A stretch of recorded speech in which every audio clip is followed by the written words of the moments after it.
खाली करो यहाँ से ये वाला पैसे देख सकते हैं गुंजन भैया क्या कर। हेलो भैया,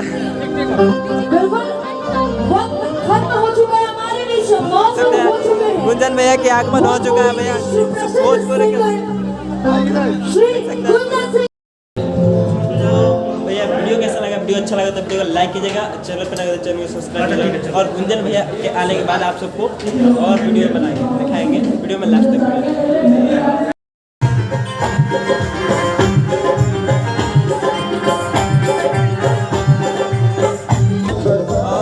वीडियो में लास्ट तक बने रहे।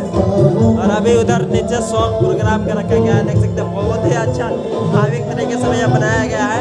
तो आप लोग वीडियो में लास्ट तक बने रहिएगा। चलिए चल के ऊपर दिखाते हैं।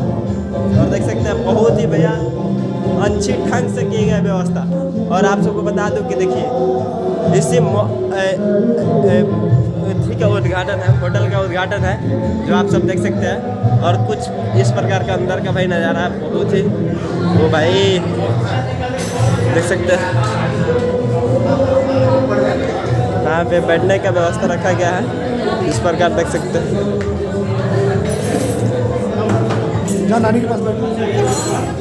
थोड़ी देर में गुंजन भैया यहाँ पे आने वाले हैं, तो आप लोग वीडियो में लास्ट तक बने देख सकते हैं। तो नमस्कार दोस्तों, मैं आप सबका भाई सिमोन और आप देख रहे हैं सिमोन। जैसे कि आप सबको बता दूं कि आज गुंजन भैया आने वाले हैं पटना।